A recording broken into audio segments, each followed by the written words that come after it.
अस्सलाम वालेकुम। उम्मीद करती हूँ आप सभी लोग खुश होंगे, खैरियत से होंगे। शुक्र अल्हम्दुलिल्लाह आपकी बहन भी बिल्कुल ठीक है। तो जी आज मेरा पहला ब्लॉग आप लोगों के साथ मैं शेयर कर रही हूँ इस चैनल पे, और इंशाल्लाह कोशिश करूँगी कि चाहे छोटा ब्लॉग आया करे पर लाज़मी आया करे। तो चलें आज का पहला ब्लॉग आप लोगों के साथ शेयर करती हूँ।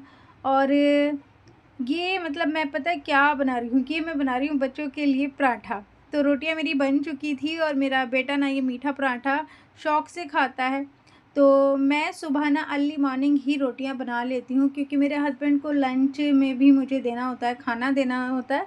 तो उसके लिए मैं पहले रोटियां बना लेती हूँ, फिर बच्चों का लंच रेडी करती हूँ। और अभी तक ये है कि मेरे बच्चे जो हैं तो सोए हुए थे, सिर्फ मैं ही जागी हुई थी। हस्बैंड और बच्चे सब सोए हुए थे, तो बच्चों को मैं लास्ट में उठाती हूँ जब सारे काम से मैं फ़ारिग हो जाती हूँ, जब सिर्फ उनको रेडी करना होता है। तो यहाँ मैंने क्या किया है कि सारे ड्राई फ्रूट है, इसमें बादाम, काजू, किशमिश और मगज और छुआरे, ये सारी चीज़ें मैंने ना मिक्सर के जार में डालकर एक पाउडर बना लिया था। कोशिश तो मेरी ये थी कि बच्चे ये पाउडर दूध में पी लें, मगर दूध में उन्होंने नहीं पिया, तो फिर मैंने ये दूसरा ऑप्शन निकाला। मगर हाँ, मेरे बच्चों को पसंद आ गया। तो जो बात है ना, मैंने भी एक बाइट खा के देखा तो मुझे भी बहुत अच्छा लगा था। तो मैंने यही किया कि ये सारा ये पाउडर डाला, उसके ऊपर चीनी डाली और उसको बंद कर दिया और उसका पराठा बना लिया और देसी घी में सेक दिया। उसके बाद इसको भी ना मैंने कट करके ही दिया था, क्योंकि फिर बच्चे इजीली खा लेते हैं। तो छोटे छोटे बाइट हो गए थे, एक दो बाइट में वो ख़त्म हो रहा था। तो मतलब इतना बड़ा मैंने पीस कट करके ना रैप करके बच्चों को दे दिया था। ये बच्चों की लंच की तैयारी थी। रोटियां भी बन गई थी मेरी और बच्चों के नाश्ते के पराठे भी बन गए थे। और ज़्यादातर मेरे पास मतलब है नॉन स्टिक का भी बड़ा तवा मेरे पास है रोटियों का, पर मैं ना ज़्यादा कोशिश करती हूँ कि लोहे वाले तवे पर ही मैं कुकिंग करूँ। हाँ, जब बना रहे होते हैं तब तो इसका हशर नशर हो जाता है, मगर ईंट से, जो ईंट होती है ना कच्ची ईंट मिट्टी की, उस ईंट से आप इसको रगड़ दो, ये बिल्कुल वाइट हो जाता है। और देखा जाए ना तो नॉन स्टिक के निस्बत ये ज़्यादा हेल्दी ऑप्शन है कुकिंग के लिए। तो मैं तो अभी सोच रही हूँ कि कढ़ाई भी ना सब्ज़ी बनाने के लिए लोहे की ही लेकर आऊँ, क्योंकि नॉन स्टिक में वो मज़ा नहीं आता जो लोहे की कढ़ाई में आता है। तो इंशाल्लाह लेकर आऊँगी।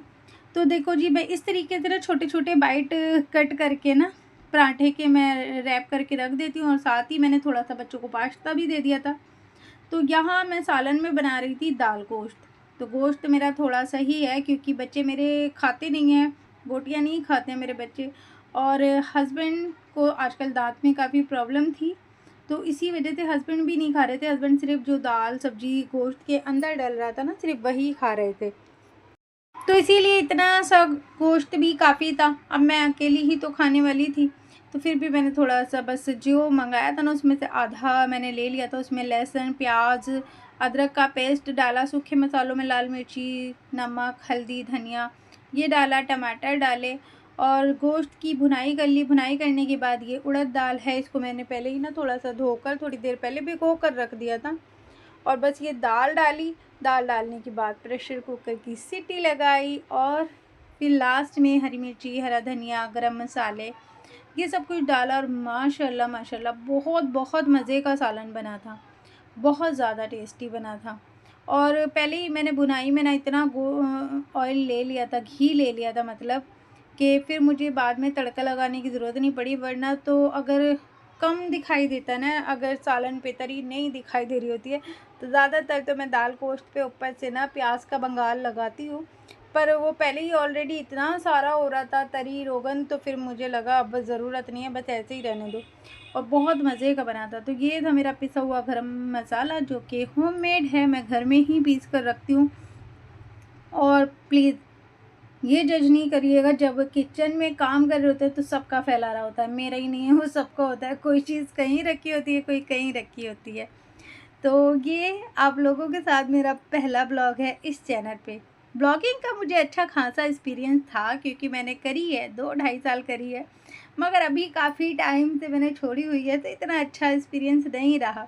इंशाल्लाह आप लोगों के साथ में ब्लॉग शेयर करते-करते वापस से अपने रूटीन पर आ ही जाऊँगी। तो देखो शक्ल माशाल्लाह बड़ी प्यारी लग रही थी मेरे खाने की, और जितनी शक्ल प्यारी लग रही थी ना, टेस्ट में उतनी ही लाजवाब थी। तो यहाँ मैंने सोचा था मैं बिना वॉइस ओवर करे ही ना वीडियो बनाती हूँ, मगर फिर हुआ ये कि बच्चों का शोर बहुत था, फिर अब मुझे दोबारा से वॉइस ओवर करना पड़ रहा है। तो यहाँ मैं आप लोगों से बात जो कर रही थी वो मैं अब रिपीट करती हूँ। तो यहाँ मेरी बहुत सारी मुझे बहनें कमेंट करती हैं कि बाजी आप जो पहनती हैं शादी ब्याह में, जितना जब भी आपने अपनी कोई वीडियोस पिक्चर्स शेयर की हैं, तो क्या वो गोल्ड होता है? हाँ जी, शुक्र अल्हम्दुलिल्लाह, वो सब मेरे पास गोल्ड ही है। तो कुछ बहनें मुझे कमेंट भी करती हैं कि बाजी आपका जो बड़ा सा सेट है ना वो आप शेयर करें।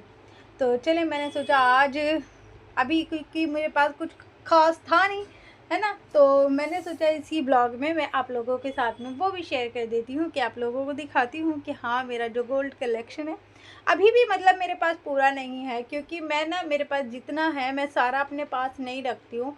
क्योंकि देखो भाई, मैं जॉइंट फैमिली में रहती हूँ, तो इसीलिए ना मैं थोड़ा अपने पास रखती हूँ जितने की ज़रूरत होती है, कि एकदम अगर मुझे कहीं जाना पड़ जाए तो मैं थोड़ा सा पास में घर में रखती हूँ, बाकी मेरा सारा जो है तो बैंक में होता है।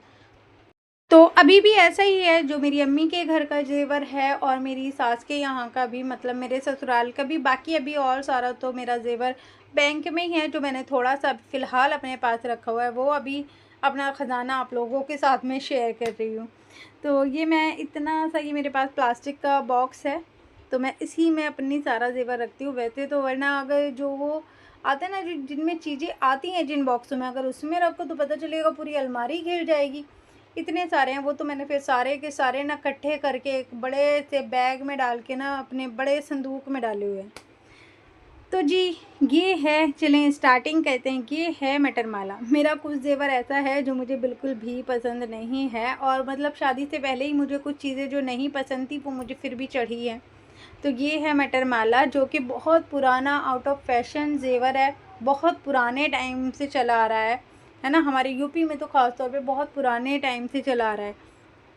तो मुझे ये बिल्कुल भी पसंद नहीं है, और ख़ास तौर पे इस वाली तरीके से नहीं पसंद है जिसमें सारे दाने ना ये मोतियों की, मतलब ये सारे गोल्ड के जो मोती होते हैं ना, ये वाली नहीं पसंद मुझे। अगर पसंद भी है तो वो वाली है जिसमें एक दाना जो है तो वो गोल्ड का होता है, एक दाना जो है तो वो मोती का होता है। तो वो ज़्यादा अच्छी लगती है जिसमें एक दाना मोती का होता है और एक दाना गोल्ड का होता है, वो ज़्यादा प्यारी लग रही होती है। पर चले मुझे जैसी भी चढ़ी है ना। ये है जी गुलूबंद। और जेवर का मैं आपको बताऊं, अल्लाह का शुक्र है मुझे ससुराल से भी और मैके से भी काफ़ी अच्छा खासा चढ़ा हुआ है। मगर पता है, शुरू से ये जेवर कहूँ ना तो मेरी जान का बैरी भी है, मेरी जान का दुश्मन भी है, कि इस जेवर ने, मैं सही मायने में बताऊँ ना तो बस कहते ना जैसे सबके दांत पे रख देना, मुझे ऐसे ही रखा हुआ है इस जेवर ने। इसीलिए मैं इसको कभी भी पूरा जेवर नहीं पहनती, क्योंकि जब मेरी शादी हुई मेरी सास ने तो मुझे बड़ी खुशी खुशी चढ़ाया। मेरी सास चाहती भी थी मैं हमेशा पहनूँ, सजे धजे रहा करूँ, पर मैंने ना घर की बाकी बहुओं से सुन लिया था कि एक को इतना चढ़ा दिया है, हमारे पास उतना नहीं है। तो फिर इसीलिए ख़ास तौर पे मैंने शादी और अपने दोबारा जो, मतलब चाला बोलते हैं हमारे यहाँ, चाले के बाद में मैंने दोबारा कभी पूरा जेवर नहीं पहना। मुझे लगता था कि शायद मुझ पे हाय ना पड़ जाए, और आज भी मुझे यही लगता है। तो ये हैं जी अठवास। ये मुझे शादी से पहले ही बहुत पसंद थे, और ये पुरानी फ़िल्मों में भी आपने देखा होगा। तो इनको पेज खोलकर भी पहनते हैं अगर किसी औरत की जैसे कलाई या हाथ भारी होते हैं। मेरे तो खैर बच्चों जैसे हाथ हैं, मेरे हाथ बच्चों जैसे ही हैं। वैसे तो माशाल्लाह से मैं बता रही तंदुरुस्त हूँ, पर हाथ मेरे बच्चों जैसे हैं। तो मुझे तो खैर ये ऐसे ही आ जाते हैं। ये मेरे झाले हैं, हमारे यहाँ तो झाले ही बोलते हैं। तो ये जो है तो मेरे ससुराल के हैं। माशाल्लाह मेरी अम्मी के घर के भी काफ़ी बड़े बड़े हैं, मगर ये ज़्यादा बड़े हैं, ये मेरे ससुराल के हैं। तो ससुराल का भी ना मेरे पास ये पूरा जेवर नहीं है, बाकी जेवर मेरा बैंक में ही रखा हुआ है, मतलब लॉकर में रखा हुआ है। क्योंकि आजकल वैसे ही देखो टाइम बड़ा ख़राब है, और फिर आप रहते भी जब जॉइंट फैमिली में हो तो फिर ये हो जाता है ना कि अगर कोई चीज़ इधर उधर हो जाए तो पता नहीं कहाँ गई, क्या हुआ। इससे बेहतर है कि बस आप अपने पास उतना ही रखें जितना आपको इमरजेंसी में ज़रूरत पड़ जाए। अब जैसे बाई चांस मुझे कहीं जाना पड़ जाए तो इसलिए मैं थोड़ा बहुत अपने पास रखती हूँ, बाकी मेरा लॉकर में होता है। तो यही होता है कि घर की जो छोटी बहू होती है ना, वो उसके ऊपर बहुत सारी हसदों का मसला होता है।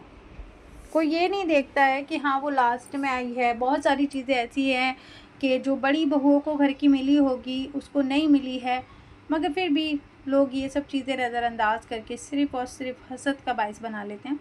तो ये अंगूठियाँ हैं मेरे पास, वैसे ये मेरे पास ना 6 हैं। तो ये 3 मेरी लॉकर में हैं और 3 मैंने फ़िलहाल अपने पास रखी हुई है, जिनमें से 4 मेरे ससुराल की हैं और 2 मेरी अम्मी के घर की हैं। अब इनमें से फ़िलहाल 1 ससुराल की है और 2 मेरी अम्मी के घर की हैं, और जो ससुराल की 3 हैं वो मेरी लॉकर में है। ये है जी मेरा बड़ा रानी हार, जो कि मेरी कुछ बहनें कहती है बाजी बहुत प्यारा लगता है, बहुत प्यारा। तो ये है मेरा रानी हार, और ये वाकई में मुझे भी बहुत प्यारा लगता है। आप इसको पहन लें, गले में ग्लूबंद पहन लें और इसको पहन लें, समझे बिल्कुल कंप्लीट। इतना प्यारा रॉयल लुक आता है ना इससे कि बहुत ज़्यादा। तो ये तो वाकई में मुझे भी बहुत पसंद है, बहुत प्यारा लगता है मुझे भी। और मैं ज़्यादातर ना इसको ही कैरी करती हूँ। मैं मटर माला कम पहनती हूँ और इसको ज़्यादा पहनती हूँ कि गले में मैंने ग्लूबंद पहन लिया और फिर मैं ये डाल लेती हूँ, तो उसके बाद ना माशाल्लाह से बहुत प्यारा आता है। और साड़ी पे तो जब साड़ी पहनो ना, तो साड़ी पे तो ऐसे वाले सेट जो होते हैं बहुत प्यारे लगते हैं। तो साड़ी भी है मेरे पास, मगर अभी तो फ़िलहाल जब से मेरा वेट ज़्यादा बढ़ा है मैं नहीं पहनती हूँ, मगर शादी पे भी पहनी थी और उसके बाद भी 1-2 बार पहनी है। तो साड़ियाँ भी हैं मेरे पास, तकरीबन 5-6 साड़ियाँ हैं मेरे पास, मगर मैं पहनती कम हूँ। तो ये नोज़ रिंग है, कुछ नोज़ पिन है, और ये बिछियाँ हैं जो कि एक औरत है ना जो कहती है कि मुसलमानियाँ नहीं पहनती, मुसलमानियाँ अल्लाह का शुक्र है अल्हम्दुलिल्लाह सब कुछ पहनती है। जो हमारी हिंदू बहनें ज़ेवर पहनती हैं, सजती हैं, ऐसे ही हम मुसलमानियाँ भी सजते धजते हैं। तो ये बिछियाँ मेरी सास ने मुझे अलहदा से दी थी कि लो ये पहन लिया करो घर में, मगर मैं पहनती कम हूँ क्योंकि ना मैं जो है तो वैली पहनती हूँ, पैरों में चप्पलें नहीं पहनती हूँ, खुला हुआ या सैंडल नहीं पहनती हूँ, मैं वैली पहनती हूँ। तो वैली में ना ये चुभती हैं मुझे, तो इसीलिए मैं बस पहन भी लेती हूँ, घर में पहन लेती हूँ, अगर जब बाहर मैंने जाना होता है तो वो उतार के फिर मैं अपने पर्स में डाल लेती हूँ। ये वाली तो खैर मैंने अभी तक पहनी ही नहीं है। जब मेरी नई नई शादी हुई थी तब मेरी सास ने मुझे वैसे ही दी थी, मतलब मुँह दिखाई नहीं, वैसे ही दी थी। और वैसे वरना मेरे पास पूरे पूरे सेट भी हैं जो कि वो अंगूठे में भी पहनते हैं और उंगलियों में भी पहनते हैं, 4 या 3 का सेट आता है वो भी मेरे पास है, एक ससुराल का और एक अम्मी के घर का, मगर बस मैंने पहनी ही नहीं है। इंशाल्लाह आप लोगों को दिखाऊंगी। मेरी पजेबें भी बड़ी मोटी मोटी हैं जो मेरी सास के घर की हैं, मेरी अम्मी के घर की हैं। तो जी चले, यहीं तक था आज का ब्लॉग। पसंद आया तो प्लीज़ लाइक शेयर सब्सक्राइब कर दिएगा, कमेंट ज़रूर करिएगा, अपनी बहन को रखिएगा दुआ में याद। अल्लाह हाफिज़।